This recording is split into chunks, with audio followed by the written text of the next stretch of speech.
Africa Challenge. Développement, éducation, lutte contre les disparités, coexistence, le vivre ensemble, les ingrédients nécessaires à la sécurité en Afrique. C'est le challenge que devra relever le continent. Prospérité en toute sécurité.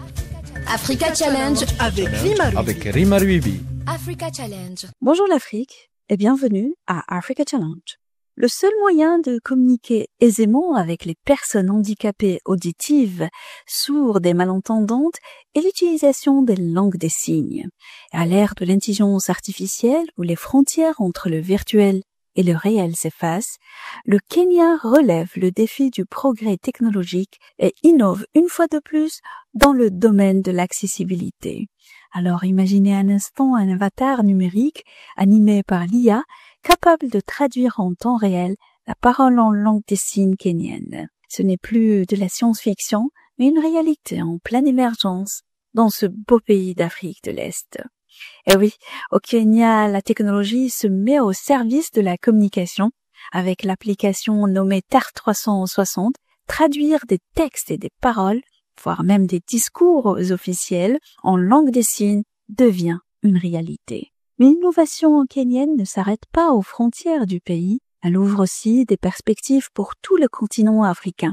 Car il faut le rappeler, selon l'OMS, l'Organisation mondiale de la santé, 40 millions de personnes souffrent d'une perte auditive invalidante en Afrique.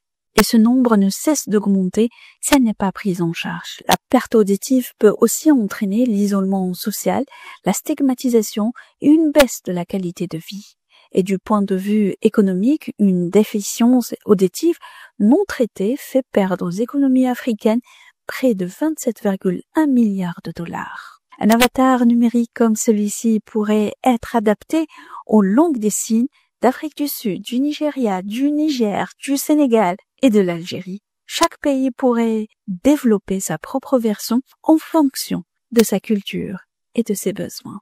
De ce fait, il y aura d'autres défis forcément qui seront relevés. Grâce à cette initiative, on aura moins d'exclusion en Afrique, plus d'égalité d'accès à l'éducation, à la santé et aux services publics.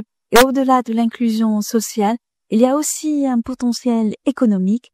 Développer de telles technologies en Afrique, c'est créer des emplois pour les développeurs, pour les chercheurs en linguistique, pour les communautés sourdes qui pourront éventuellement participer à la conception. C'est une innovation faite en Afrique par les Africains et pour l'Afrique. Une innovation qui pourrait rayonner en Afrique et bien au-delà. À bientôt pour une nouvelle chronique et un nouveau challenge.